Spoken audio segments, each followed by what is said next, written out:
on justice, on correct policies. Ini saya ingat ada. Sebab kalau saya bincang masalah ni kan, pelaburan bagaimana gini, tapi balik Malaysia punya bak kutih, buka kantin sekolah bulan Ramadan. Itu pula jadi itu hangat, seolah-olah itu hidup matinya kita, maruah kita. Sudah tahu. Inilah keadaan dia. Assalamualaikum warahmatullahi wabarakatuh. Alhamdulillah, geng, kita bersama lagi. Okey, hari ni aku nak berkongsi soal Datuk Seri Anwar Ibrahim. Walaupun Datuk Seri Anwar Ibrahim pergi ke luar negara demi mencari pelaburan, demi nak mengangkat Malaysia ni, untuk nak Malaysia ni dikenali seluruh dunia, masih ada yang dipertikaikan. Masih ada yang menuduh, membuat tuduhan-tuduhan jahat terhadap Datuk Seri Anwar Ibrahim. Tuduhan-tuduhan yang tak masuk di akal. Sedangkan kalau macam kita ni follow dekat Facebook Datuk Seri Anwar Ibrahim, dekat TikTok ke, dekat YouTube ke, kita boleh tengok, dan hampa boleh follow dekat Yasin Update, dan hampa boleh tengok aktiviti Datuk Seri Anwar Ibrahim di dalam negara dan juga di luar negara. Datuk Seri Anwar Ibrahim dia sendiri macam dia beritahu, dia pun tak larat dah, dia pun tak mau keluar negara, tapi sebab dengan jawatan yang dia pegang, dia terpaksa lah kan, orang kata melaksanakan tugas dia untuk apa, untuk nak angkat Malaysia ni balik. Jadi aku akan berkongsi dengan hampa bersama-sama, kita dengar ucapan Datuk Seri Anwar Ibrahim bila dia buat penemuan bersama dengan penjawat awam, dan dia berkongsi pelbagai, dan aku sangat-sangat happy, gembira, seperti mana Datuk Seri Anwar Ibrahim sentuh soalan-soalan daripada negara Islam kita di sana, dan juga ada kritikan soalan-soalan yang agak mengancam Datuk Seri Anwar Ibrahim. Dan alhamdulillah Datuk Seri Anwar Ibrahim boleh menjawab dengan sempurna, dengan baik, dan juga umat-umat Islam di dunia ini bangga dengan Datuk Seri Anwar Ibrahim. Aku sangat-sangat gembira, alhamdulillah, syukur. Dan tak apa, aku akan berkongsi dengan hampa. So aku harap hampa boleh faham. Hampa jangan duk nak politik kan. Dan hampa boleh tengok kan perbezaan antara Perdana Menteri kita sebelum ni. Kalau ke luar negara, ambil angin, makan angin, seperti mana angin dekat luar ni kan, angin macam begitu kuat, kan, sajalah aku buka tingkap bagi ada udara luar masuk sedap sikit dekat dalam bilik ni.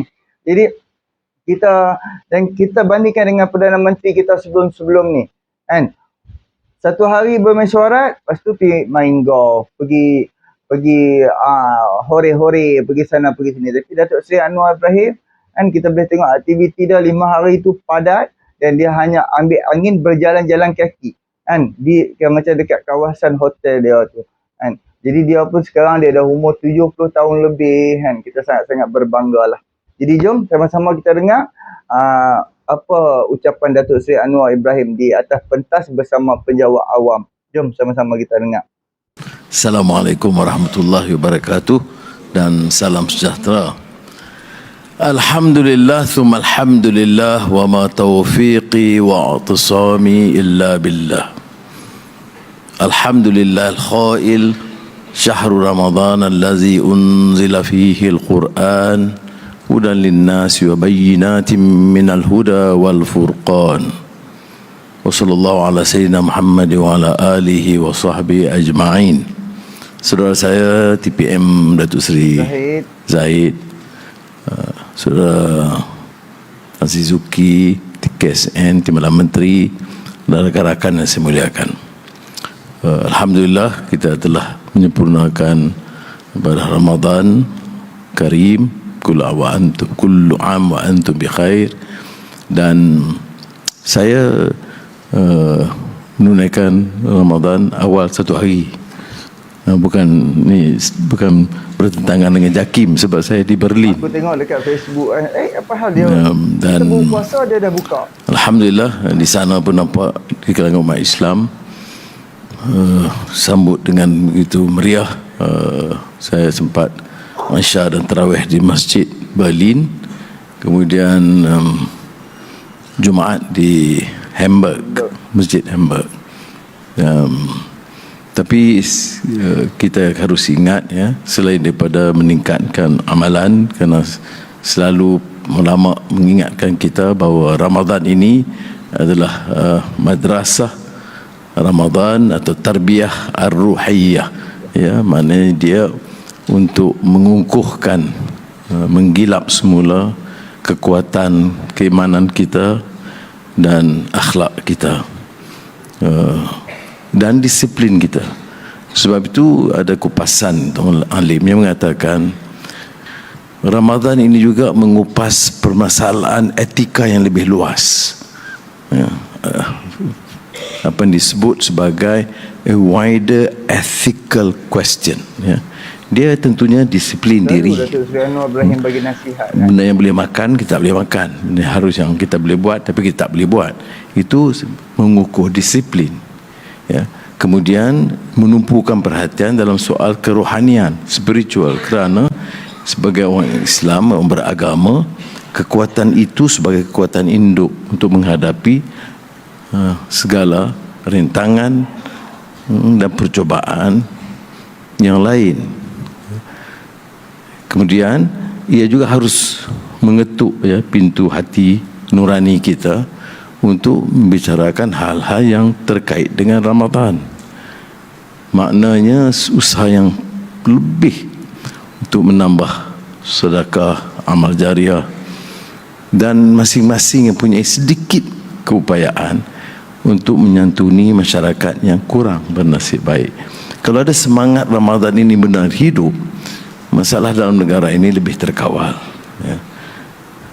Begitu juga kalau sudah kita uruskan keluarga di Malaysia ini, kita bolehlah, ya, sampaikan kepada rakan-rakan kita di luar.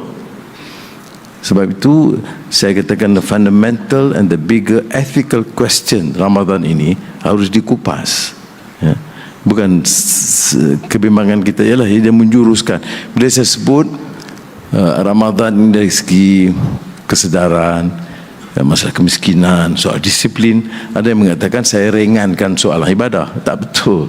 Ini masalah kalau sudah dengar kupasan-kupasan tu, boleh kita sebut umpamanya Islam dari segi tata kelola, kita nampak dia tak peduli soal nilai spiritual dan ibadah. Tak betul, ya.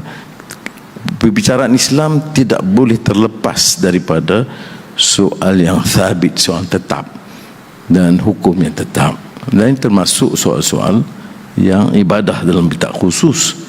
Tetapi saya kata harus ibadah itu memberikan makna yang lebih luas. Bagaimana boleh kita sempurnakan Ramadan kemudian sambut dengan pembaziran yang luar biasa?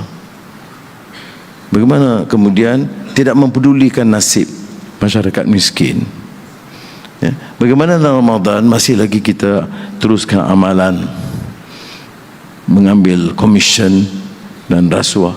Jadi maknanya penghayatan yang tidak ada. Dan sebab itu selalu kita sebutkan dalam prinsip asas dakwah itu selalu, ya ayyuhallazina amanu istajibu lillahi walir rasul idza da'akum lima yuhyikum.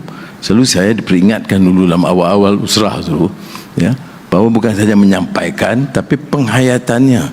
Yang saya ingatnya hilang kita ni penghayatan. Sebab itu kuat Islam itu pada jeritannya, pada makihamunnya, tidak pada penghayatannya. Ini persoalan-persoalan dia kata soalan etika yang lebih besar. Persoalan moral dan etika dalam bahasa Inggeris itu lebih kukuh terangkum dalam istilah akhlak. Sebab itu dalam memahami, menyanjungi kepribadian Rasulullah itu ialah kerana akhlaknya. Wa innaka la'ala khuluqin azim. Baik. Jadi saya harap mudah-mudahan kita dapat mengamalkan Ramadan tahun ini dengan semangat yang dianjurkan dalam agama, mengukuhkan dari segi madrasah ruhiyah. Tapi madrasah Ramadan itu mengukuhkan juga semangat kefahaman kita, disiplin kita dan tekad kita untuk memperbaiki. Kenapa guna masuk madrasah tetapi dia sama juga kedudukan dia macam tahun-tahun lalu. Masuk madrasah, maksudnya disekolahkan semula. Masuk sekolah, ada ujian.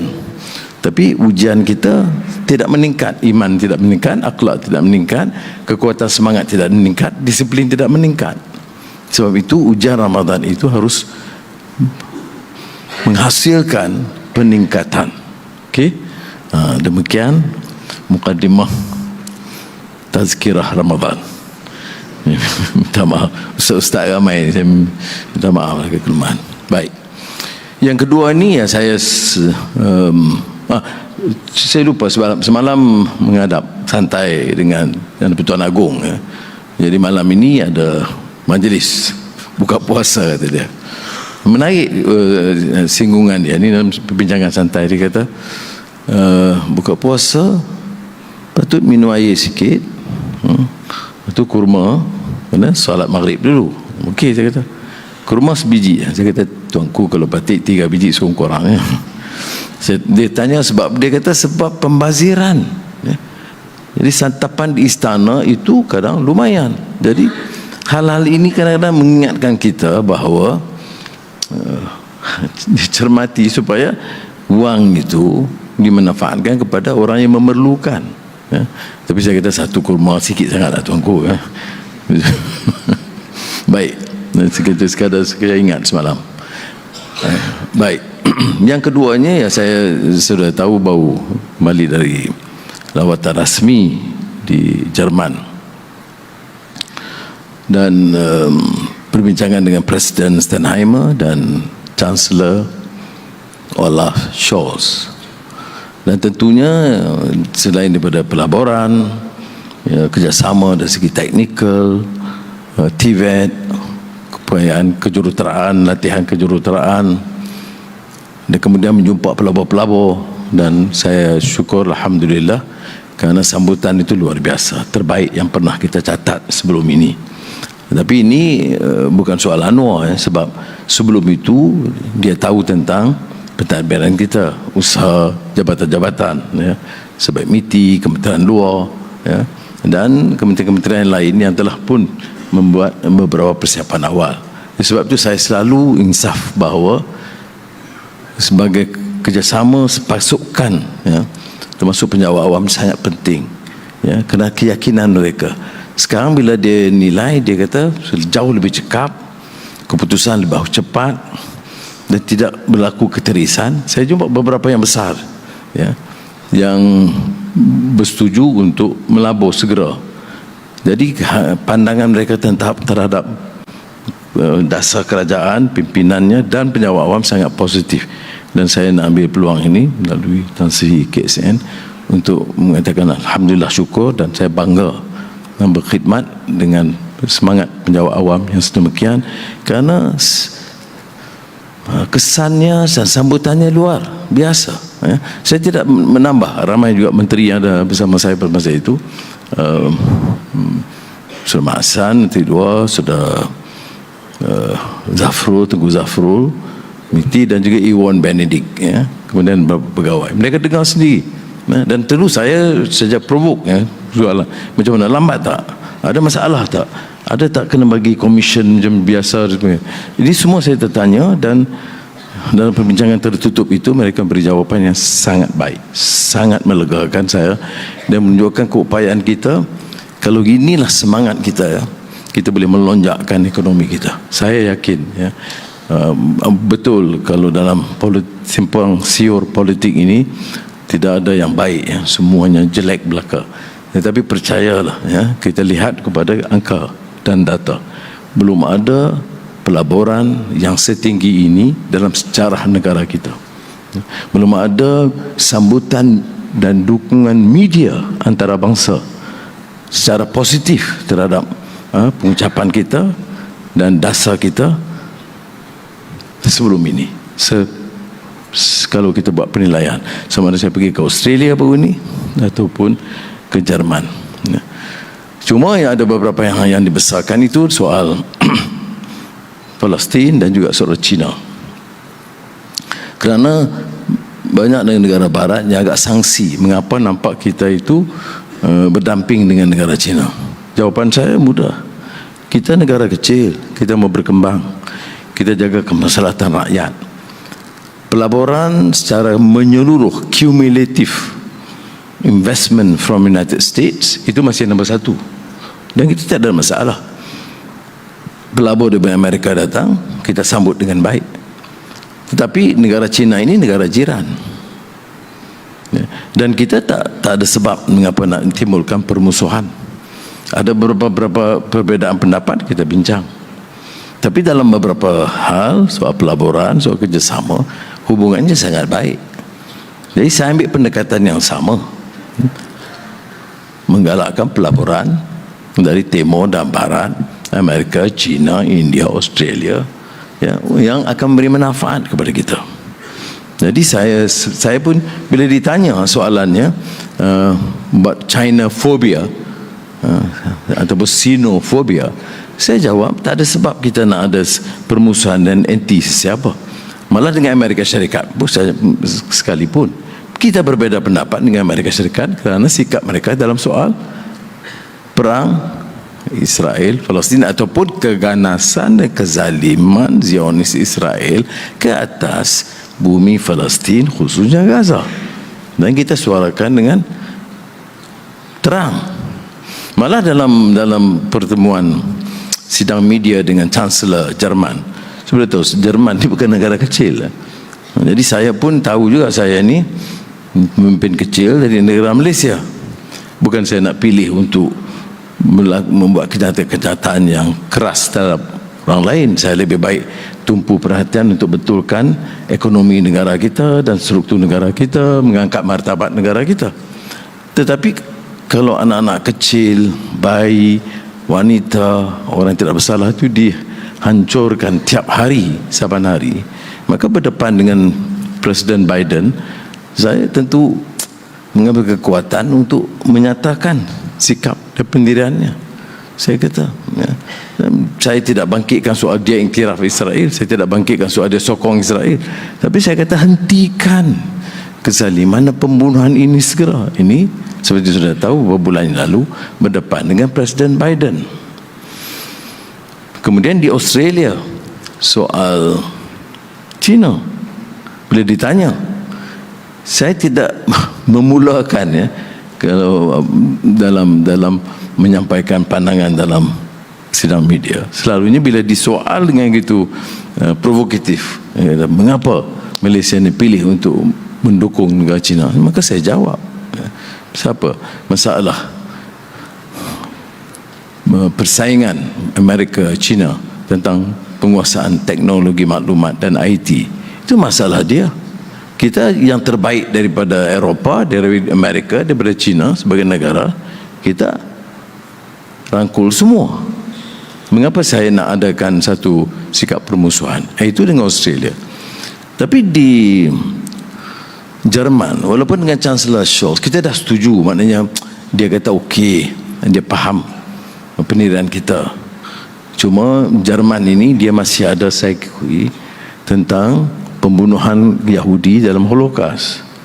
Jadi sikap dia mendukung Israel itu terlalu ketara. Itu saya kata itu keputusan dia. Tetapi janganlah dalam menyokong Israel kita mengizinkan pembantaian dan pembunuhan beramai-ramai, genocide, ethnic cleansing, apartheid, sebut saja, di Gaza. Jadi keputusan yang dia sebut itu ialah bahawa dia bersetuju supaya dilakukan kejahatan senjata sepenuhnya oleh Israel ke atas Gaza dan menambah bantuan kepada Gaza. Baik. Jadi saya ingat setakat itulah, ya. Tetapi bila dihujat oleh pemberita Jerman dengan kasar, kamu iktiraf dan kamu berkawan dengan Hamas, dan kamu bagaimana sikap kamu terhadap Oktober 7 Oktober tahun ini, tahun lalu. Jadi saya jawab dengan mudah, apakah masalah Israel Palestin itu bermula dengan 7 Oktober? Kemudian dengan interview panjang DW, satu media Jerman yang besar dalam bahasa Inggris, itu lagi saya terang saya kata. Nakba itu tahun 1948. Rakyat Palestin dibunuh dan diusir keluar juta orang. Itu 1948. Kemudian tiap tahun kita tahu berita tentang pembantaian dan pembunuhan. Tidak mungkin dipadamkan, saya kata. Kemudian dia kata, tapi kan ini keganasan 7 Oktober bagaimana? Saya kata dalam semua peperangan melawan penjajahan, Vietnam, Algeria, Indonesia, Afrika Selatan, pejuang membela atau menuntut kemerdekaan dan mengusir penjajahan tidak pernah disebut teroris. Yang menyebut teroris itu pihak penjajah. Pejuang kebangsaan tidak pernah disebut teroris. Dalam sejarah kita, orang yang melawan Inggris dulu kita anggap teroris.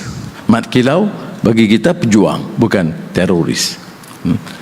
Jadi dia naratif itu tertanduk kepada pendirian kita.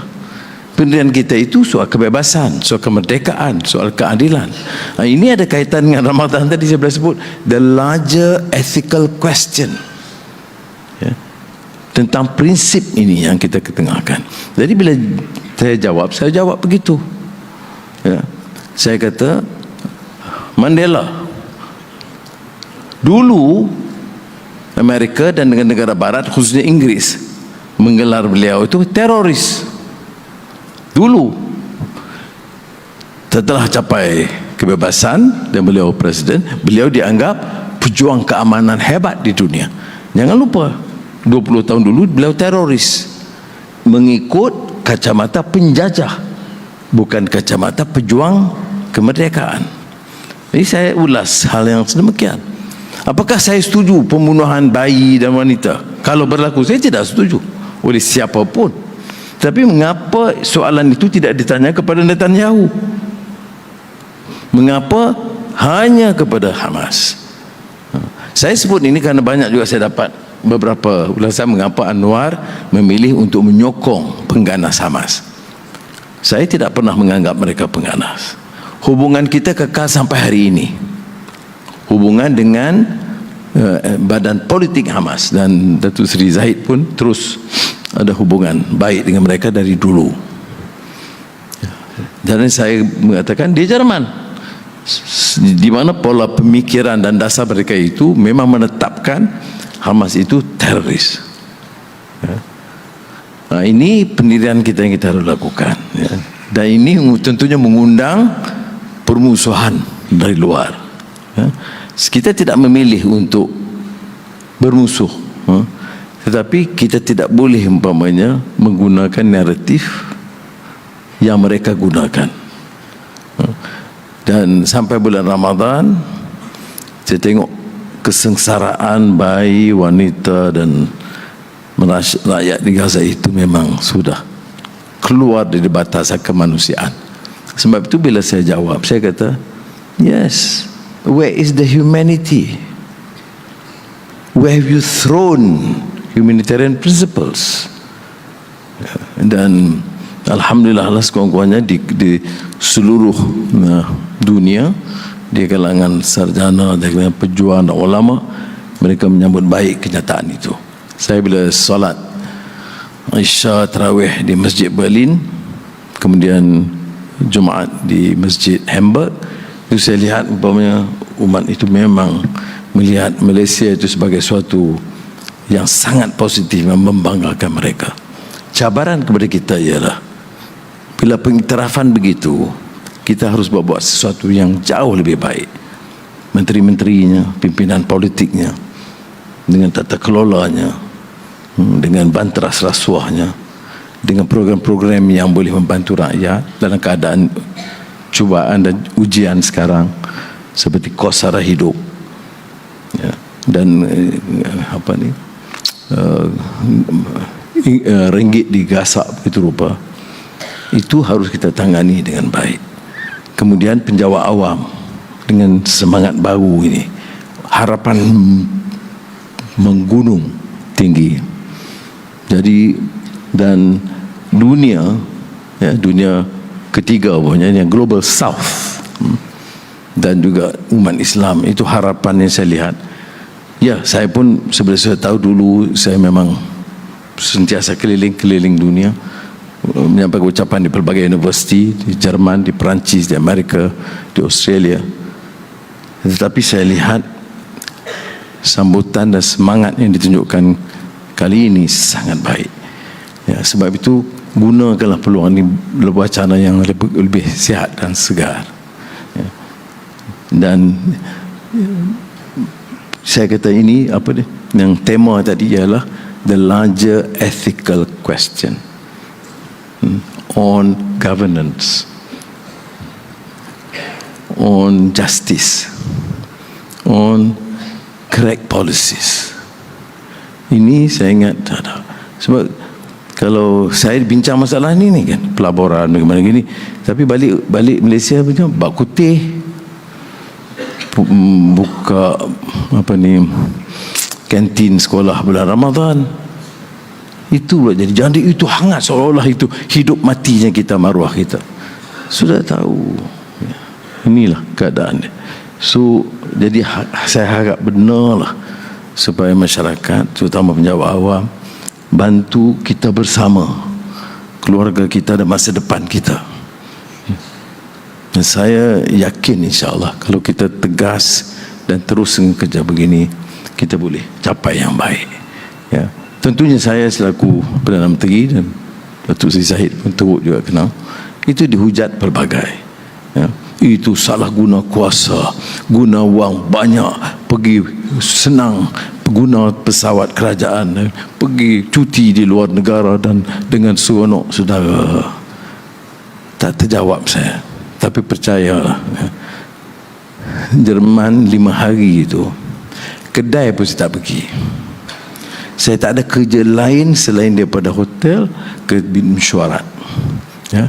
Ada waktu ruang saya panggil sarjana seluruh Eropah, sarjana Islam dan ulama Islam untuk bincang soal isu Islamofobia. Tapi tak upaya kita jawab. Ya. Dan kerana setengah yang menghujat itu Tok Guru, dia pakai serban dan jubah, dan hujatnya tidak benar sama sekali. Apakah sebagai Perdana Menteri saya tak boleh keluar negara? Saya terpaksa, saudara. Kita akan dapat dukungan sebegitu rupa kalau kita tak menyantuni. Apakah saya suka sangat keluar? Tak larat dah. Saya bukan lagi muda. Kalau dulu saya suka keluar negara, sekarang saya tak suka. Ya. Saya lakukan ini kerana saya terpaksa lakukan untuk kebaikan negara kita. Ya. Saya bukan pergi satu hari mesyuarat, hari kedua main golf. Itu tradisi lama. Sudah pun tahu. Tak ada. Ada lapang selepas program, saya jalan-jalan laju sekejap. Itu ada. Kalau itu dia enggak salah, saya minta ampun, minta maaf. Ya. Tapi sebab itu saya nak ajar saudara. Ya. Kerana bagi saya asas kekuatan kita penjawat awam, image prestasinya, walaupun adalah sikit sebanyak golongan yang kecil yang masih lagi jadi masalah, tapi image itu sangat positif. Bukan satu dua syarikat, ya, di negara China, di Australia, di Jerman, itu pandangan mereka, terutama yang dah lama sini. Ada yang dah sudah lama, yang macam Infineon dah puluh tahun, Baus berpuluh tahun, dan banyak syarikat. Dan mereka menyatakan kepada saya dalam mutakhir ini, dia lihat ada satu disiplin baru, ya, dan mereka puji sungguh dalam cara kita menyantuni dan menjawab permintaan dan meneruskan permintaan. Ya. Jadi saya harap kita tumpu ini. So saudara percayalah, bagi masa dalam beberapa tahun kita boleh angkat semula darjat martabat kita. Kita dah ketinggalan. Transformasi digital, transisi energi atau tenaga, ini hal yang sangat mendesak untuk negara kita. Bincanglah juga soal ini. Sekali-sekali nak baca soal bak kutih bolehlah, tapi janganlah ambil masa panjang sangat. Mudah-mudahan Allah SWT memberikan kekuatan kepada kita. Wassalamualaikum warahmatullahi wabarakatuh. Okey geng, alhamdulillah kita dah bersama dengan Datuk Seri Anwar Ibrahim. Ucapan dia yang penuh memberi nasihat, memperingati kita sebagai seorang umat Islam, apa tanggungjawab kita, dan juga apa aktiviti-aktiviti kita di dalam bulan Ramadan, apa yang perlu. Dan Datuk Seri Anwar Ibrahim pun selit sikit lah antara dia dengan Yang di-Pertuan Agong 2 hari lepas membuka puasa bersama-sama kan. Jadi dia pun selit sikit antara gurauan Datuk Seri Anwar Ibrahim dengan Yang di-Pertuan Agong. Jadi alhamdulillah Datuk Seri Anwar Ibrahim dan juga macam Yang di-Pertuan Agong sangat alert bab-bab pembaziran. Alhamdulillah Datuk Seri Anwar Ibrahim memang sangat alert. Aku sangat berbangga mempunyai Yang di-Pertuan Agong dan juga Perdana Menteri yang betul-betul alert soal pembaziran. Memang kita duk dengar selama ni, macam tak kira lah daripada agensi-agensi kerajaan, daripada sekolah-sekolah, daripada apa dah lagi, yang ada asrama apa semua kan, pembaziran, pembuangan sisa-sisa makanan yang terlalu banyak. Contohlah macam kita buat majlis berbuka puasa sekarang ni kan, berapa banyak pembaziran. Cuba hampa bayangkan kan, contoh macam family kita sendiri, kita beli satu makanan, makan itu, makan ini, last tak habis. Last, sebab kita pun tahu makanan-makanan sekarang dia apa tak boleh lebih daripada 12 jam. Kalau dia dah lebih 12 jam dia dah basi. Tapi kita beli dengan kuantiti yang sangat-sangat banyak. So apabila kita dah bau basi, last kita buang. Jadi itu kira orang panggil penekanan Datuk Seri Anwar Ibrahim soal pembaziran. Jadi aku sangat-sangat puas hatilah kan, kita ada Perdana Menteri dan juga Yang di-Pertuan Agong yang sangat-sangat alert soal pembaziran. Tapi ya bukan nak abang kan, ucapan di awal-awal Datuk Seri Anwar Ibrahim tadi kan, dia tekankan, dia apa yang dia cakap tu seperti dia seorang ustaz. Seperti dia seorang ustaz yang sedang berceramah di dalam masjid. Cuba hampa flashback balik ucapan awal-awal Datuk Seri Anwar Ibrahim. Aku sangat-sangat puas hati, sangat-sangat berbangga. Dan kita ada Perdana Menteri yang macam ni. Yang kita bandingkan dengan Perdana Menteri kita sebelum-sebelum ni, memang sangat-sangat berbeza, babe. Dan yang kedua tadi Datuk Seri Anwar Ibrahim pun dia ada sebut soal TVET, pelaburan, lepas tu kejuruteraan, adalah lagi beberapa part yang dia ada sebut tadi kan. Cuba hampa boleh tengok. Berapa ramai Perdana Menteri yang boleh sentiasa setiap minggu, setiap kali penemuan dengan penjawat awam yang akan melaksanakan tugas ini, memberi peringatan. Jarang babe kita boleh jumpa Perdana Menteri yang selalu ingatkan kita balik, ingatkan lagi macam pekerja-pekerja, setiap pekerja-pekerja kita tunaikan tanggungjawab, tunaikan amanah. Jarang kita nak ada Perdana Menteri macam ni. Alhamdulillah kan. Dan yang paling best tadi Datuk Seri Anwar Ibrahim ada selit juga soal ketirisan. Jangan kita lakukan sesuatu tu yang mengakibatkan ketirisan. Bila berlaku ketirisan, mulalah berlaku rasuah, berlaku itu, berlaku ini. Kan? Alhamdulillah. Tapi Datuk Seri Anwar Ibrahim dia ada cakap tadi kan, dia ingat bila dia sebagai Perdana Menteri, dia pergi ke luar negara, dia pergi cari pelaburan, dia pergi cari investor supaya hadir ke dalam negara kita. Bila dia balik je Malaysia, ingatkan duk bincang isu apa? Kuih apa tu? Bah kutih. Lepas tu apa lagi? Sekolah Cina. Soal kantin. Allahu Akbar. Adakah itu saja sebagai seorang pemimpin perlu berfikir? Takkanlah setiap ahli parlimen perlu memikirkan untuk nak bina negara sebab kantin. Perlu membina negara, mengangkat martabat kita punya negara ni dengan bah kutih. Allah. Tak, memang tak masuk di akal lah oleh puak-puak pembangkang dan juga penganut-penganut hak di bawah ni kan. Jadi, abaikanlah. Kita tak perlu layan. Kita nampak aja, kita hantam, kita balun. Tu je kita boleh buat. Kalau manusia yang jenis macam pembangkang ni, apa lagi yang kita boleh, yang kita boleh lawan mereka, kita boleh lawan hujah dengan mereka. Sebab apa? Mereka of course akan politikkan segala jenis manusia, segala jenis isu, segala jenisnya mereka akan politikkan. Cuba hampa tengok bila Datuk Seri Anwar Ibrahim buat sidang media dan juga menjawab soalan-soalan terhadap hak wartawan Jerman. Pembangkang walaupun bisu, diam, membisu apabila apa yang ucapan Datuk Seri Anwar Ibrahim macam di depan wartawan kan, dan menunjukkan satu kebanggaan umat Islam di dalam dunia. Berapa ramai yang sangat-sangat berbangga kan, influencer artis dunia yang beragama Islam sangat-sangat berbangga dengan ucapan Datuk Seri Anwar Ibrahim. Bukan senang, babe. Tapi alhamdulillah, inilah keteguhan Perdana Menteri kita. Dia bukannya nak berperang, bukannya nak ni, tapi ini hak asasi manusia. Bukannya cara menzalimi, menganiayai orang lain. Tujuan mereka ni, yang isdegil ni, untuk satu ketenteraan ni. Tetapi yang dia serang rakyat, budak-budak, ibu-ibu mengandung, orang tua, orang OKU, dia serang orang-orang yang tak bersalah. Jadi sebab ucapan tu lah kan, kontroversi memang betul-betul viral gila-gila dekat dalam dunia ni, dan alhamdulillah kan, orang Islam kita berbangga dengan ucapan Datuk Seri Anwar Ibrahim.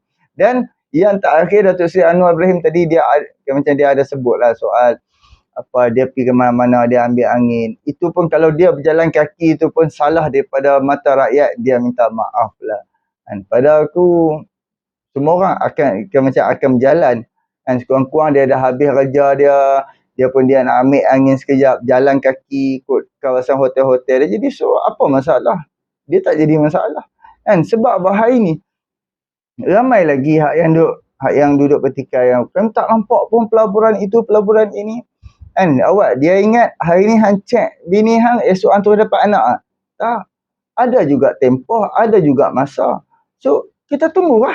Kita tunggu sebab pemerintahan Anwar Ibrahim bukan 1 tahun, 2 tahun, 3 tahun, 5 tahun. So kita tunggu. Kan? Jadi inilah, janganlah otak tu jangan terlalu jumut, terlalu sebab politik semua benda tak betul, janganlah. Jadi insya-Allah kita jumpa untuk video yang akan datang. Buka otak yang luas, berfikir di atas bumi yang nyata. Jadi terima kasih banyak, boleh tolong subscribe, like, komen dan share. Assalamualaikum.